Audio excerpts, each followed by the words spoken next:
Thank you. Good afternoon. My name is Adam Peacock. I'm co-chair of Rock Sonoma County. I also work actively with our faith-based organizations. And I want to thank our supervisors and the County of Sonoma for the opportunity to speak today. I'm very grateful for the context that Sheba set with her introductory comments and the work that she's presented.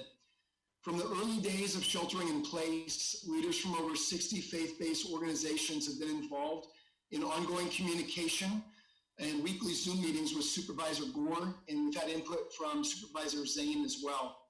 Our Sonoma County faith community is rich and diverse, so I'm not going to presume to speak for all of it, but I can say that Sonoma County is blessed to have such committed, compassionate, and vibrant congregations.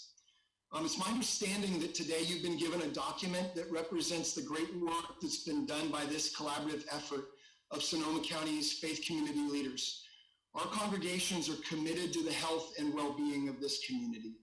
This is because we are the community, right? We're made of nurses and grocers, plumbers, teachers, graphic designers, restaurant owners, and County of Sonoma staff, brought together in faith and fueled by love. We're flexible, nimble, boots on the ground responders to the needs in our community, building relationship and sharing messages of hope. Please understand that our churches and synagogues and mosques are not just stage 3 entities. We do more than gather in groups in big rooms on the weekend. We've been doing essential work every day and at every phase of this recent shelter in place. Last month, I saw a survey conducted to kind of ascertain the impact of the roughly 300 faith-based organizations in Sonoma County, churches and synagogues and mosques. This is what it found. Along with the amazing way they support their own congregations, 97% of all houses of worship in this county offer spiritual, emotional, financial, and physical assistance to individuals who do not attend their place of worship regularly, providing millions upon millions of dollars in relief to the hurting, the needy, and the vulnerable in our community. The report also calculated 165,000 free hours of counseling are provided through faith community organizations in Sonoma County on a yearly basis. During what's been termed phase 1 of the shutdown, we've been active. You know this. We've been utilizing our facilities for food distribution, meeting the needs of our community's most vulnerable youth and seniors through partnership with the County of Sonoma and Care Portal, providing uninterrupted services to the homeless, providing targeted support for our local schools, providing childcare for essential workers in our community, particularly our hospitals, personally reaching out to hundreds of seniors and others especially at risk to COVID-19 to make sure they are safe. We've also been resourcing and providing personal protective equipment, especially masks. The list could go on. While doing all of this, we've also had to transition our worship services to an online format. I'd like to let you know that we've seen a widespread increase in attendance during shelter in place. I'm hearing stories every week of people who've never been to church or maybe haven't attended in years who've started watching and are grateful for the sense of connection and the message they hear. Now, as we enter phase 2, our work's going to continue. Here's a key point that we're asking you to consider as you review the document that we've provided to you. Every change that is made to the shelter-in-place order impacts our faith communities, even if it's not targeted towards us. It opens up fresh ways for us to serve and help and do our work. What you have before you is a set of guidelines designed to enable us to continue to offer hope and help to our community. It reflects the fact that we're organized and that there is accountability to standards that will protect the health and well-being of our members. And we're excited about the creative thinking this document can facilitate. Things like what Supervisor Hopkins was just referring to. We want to reframe the interaction between the churches and our community, including our county government. As you look at our proposal, one element's going to immediately stand out. We want to find safe ways to begin to gather again. We recognize that we cannot rush back to what we did before the pandemic. That's not what we're proposing. We believe there are many creative options for us that incorporate the science and allow for an iterative process utilizing different ways for people to experience the connections that are vital to their health and central to our practice of faith. We're not asking for special treatment. We want consistent application of the guidelines for other sectors implemented into our context. Let's look at what is necessary to move forward with options like drive-in services, safe outdoor gatherings, and then look at ways to incorporate opportunities to gather indoors. I want you to know we're happy to work with you to take into account the factors that cause concern and are most important to maintaining high standards for, excuse me, health and safety. I think this falls in line with the comments Supervisor Hopkins made earlier regarding some sort of stratification type of evaluation and process. By taking steps to actively pursue solutions with us and trusting us the same way you've had to trust other essential sectors in our community to do what they're experts in their fields to do, we believe that we can begin to move forward with clear plans and guidelines for gathering safely in appropriate contexts. I'm so excited about the dialogue that's taking place with Supervisor Gore and Supervisor Zane. It's pioneering better communication. As I talk with faith community leaders in other Bay Area counties, what we're doing is unique. It's ahead of the curve. It's felt like a win to us, but it can't stop with talk. Our conversation needs to lead to application. This recovery is going to be long. I know that just from what we've been doing with rock, with the fire recovery. It's going to require a lot from all of us and from every sector. We're here as a faith community to say we love this community, we know this community, and we want to work alongside you to get this work done. Again, thank you for this opportunity to speak, and I'm happy to answer any questions. Yeah, just a couple things is that this kind of, Adam and I had a conversation, and Supervisor Zane's been a huge support and such a leader in the interfaith movement and community wellness that we're really starting to pull this together. But I wanted the supervisors to know that what Adam has done also is created out of the bigger group an ad hoc, which has about 2 representatives in the supervisorial district. So the goal is that they, what I try to work with them on is the right way to organize, to be able to speak to us and to speak to all the different needs in with the county and what we're doing. So, I think really the goal of Adam being here today is I hope you all got in your inbox an email from Marcy that are the guidelines that Adam sent to us. They've been a lot of those have been reviewed already by Bruce Goldstein, Dr. Mace. There's been a lot of consideration and discussion. Behind the scenes, the conversation was that we wanted to bring this before the board and wanted to, and then County Council and Dr. Mace worked together to publish those guidelines in a way. And if there's, once again, like all of our conversations, red light, green light, yellow light, if there's anything that needs to be deliberated beyond where it's at, then that's where Adam and the group are ready to work with everybody. But then outside of that, there's one other request, and this is, I think, more for a partnership going forward. This isn't about just loosening chains and letting faith-based communities work with people. It's about embedding members from this group into different task forces that we're working on. So if we're working on homelessness, we need a member from this group on a homeless task force. If we're working on food resources, we need a member from this. And so while, as we know, a lot of this has been herky-jerky, like as we've kind of filled the needs as we've gone, the one thing I really want to thank Adam and the ad hoc and then the wider group for is coming to a powerful place. And I think it presents us a unique opportunity because, Adam, as we talked about this morning, there's a lot of other communities and 1,500 plus churches have signed on to kind of this, I don't say civil disobedience, but I say during Pentecost saying we're going to go to congregation and be with our members across the state. I'm not saying we're perfect here, but because we've made advanced efforts into doing this smart, the faith-based community here is really looking to partner with the county and do this right. My name is Don Smith, pastor of the Santa Rosa Seventh-day Adventist Church. In response to Adam Peacock's presentation and the faith community at large, I want to thank you for the leadership, Sonoma County Board of Supervisors, you are providing for the people of Sonoma County. Those who attend our church are not just members of our faith community, but they are also your constituents representing all the districts of Sonoma County.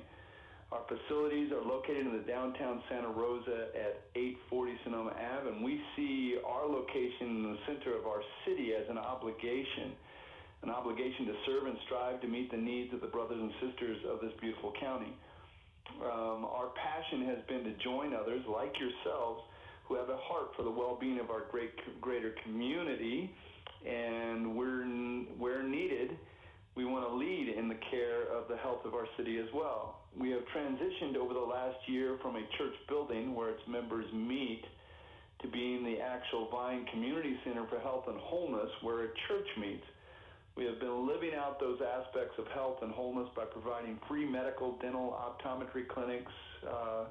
What drives our passion for the well-being of all people of Sonoma County is our understanding that when you care for the whole person, body, mind, and soul, our community is strengthened at large.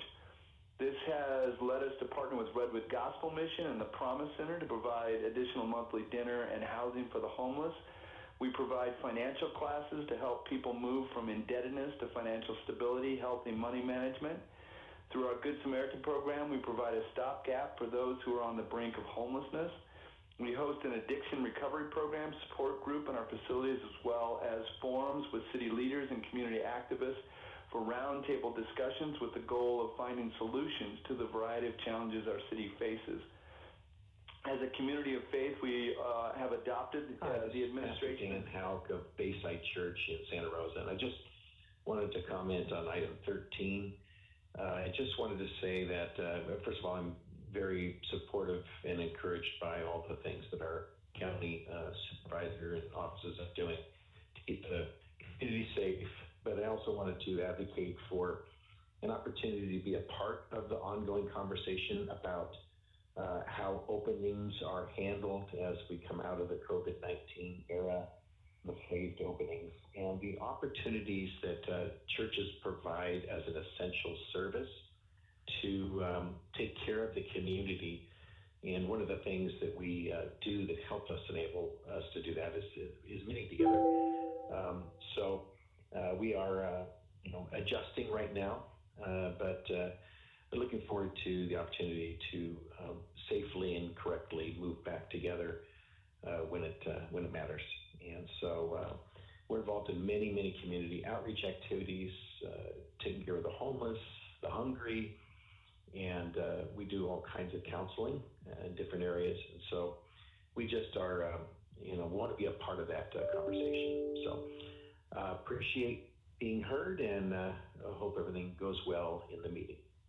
Good afternoon. My name is Andy Springer. I'm the pastor at Hartwood Church in Roner Park. I'm calling in regard to calendar 25, 1 p.m., an update on 2020-0479A, the novel coronavirus threat and response. I just wanted to share with the board, first of all, appreciation for your service.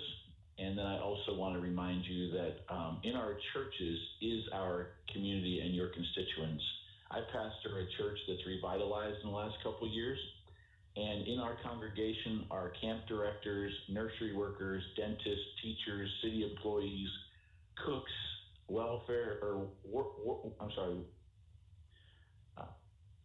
business coaches, people in the medical profession, contractors, property managers, and college employees, along with business owners. We host a monthly homelessness roundtable at our church where 60 people from Roner Park will attend, and only a few of our people from our church attend. We also offered disaster relief in our last fire in 2019. We're consistently and regularly dealing with elderly care issues, and we helped a single mom and her 2 boys get out of a van and into permanent housing in the last couple of months. Since February, the first part of February, we've been able to house over 6 adults in permanent housing. and all of this in regard to what we're doing in the community as a church. I just wanted to thank you for your service again and remind you that our church is still active and obviously a very vital part of your community along with your constituents. Once again, Andy Springer from Heartwood Church, thank you for your time.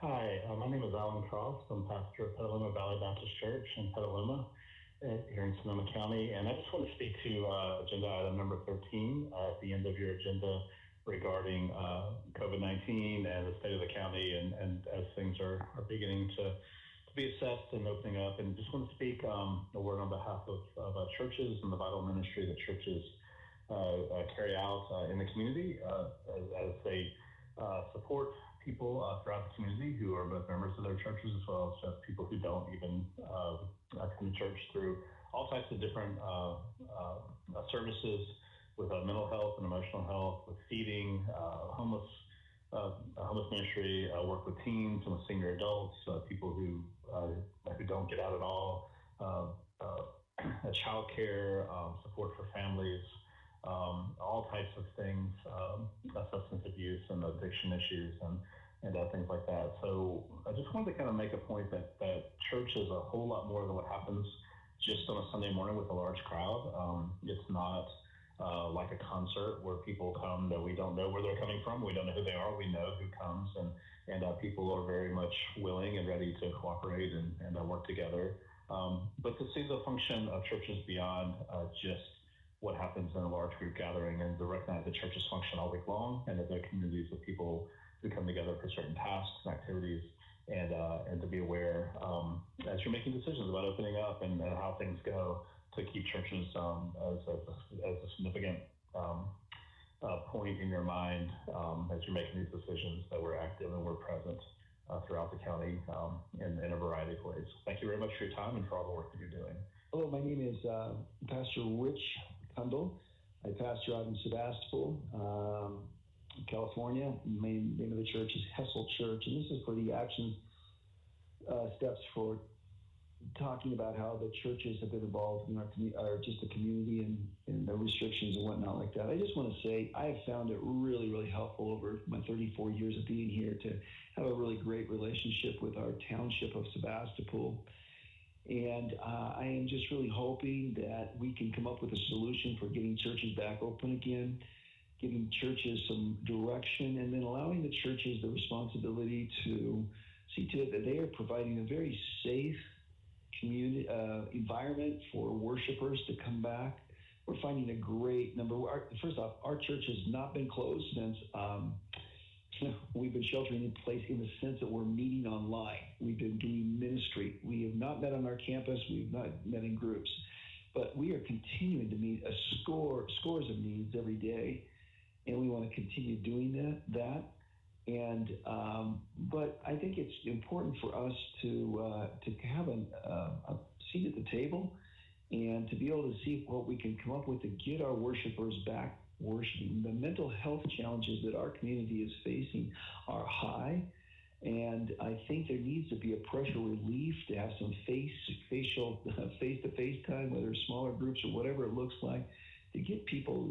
It's one thing to have a physically healthy community. It's another thing to have a emotionally, spiritually, and even relationally healthy community.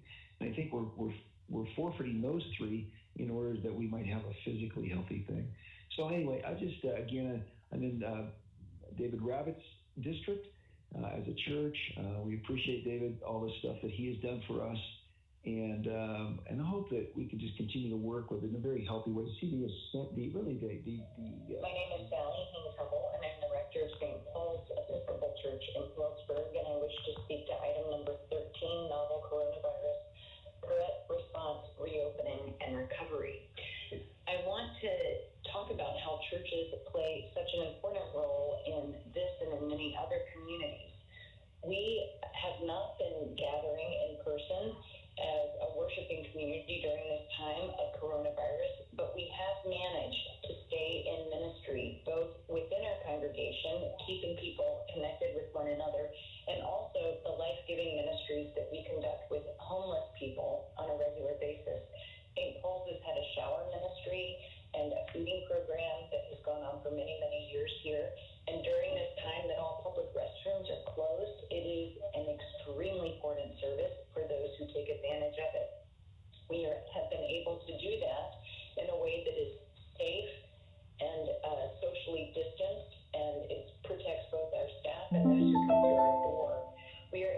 do that because churches by nature are very flexible, nimble, and creative organizations.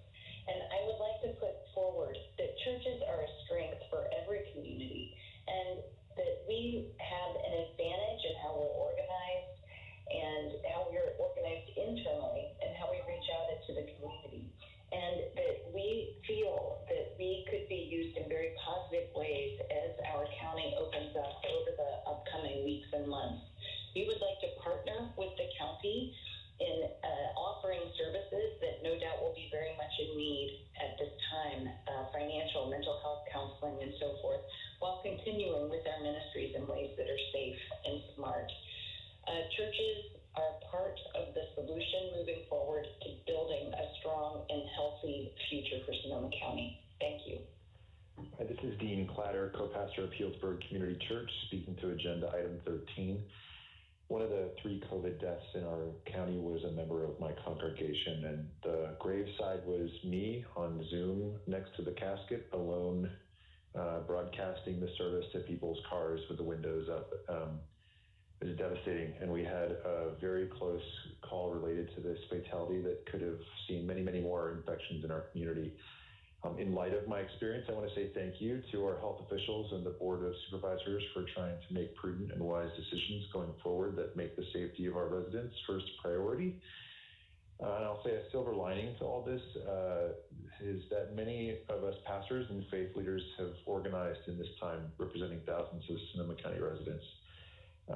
I'd like the board to know that more than Sunday gatherings, which one day, God willing, we will all return to safely, the church stands to assist and aid the recovery process along the way as we figure out how deeply this has wounded and is wounding our community. Please consider the church as a resource and partner. Many churches have never stopped distributing food, offering counseling or care, financial service.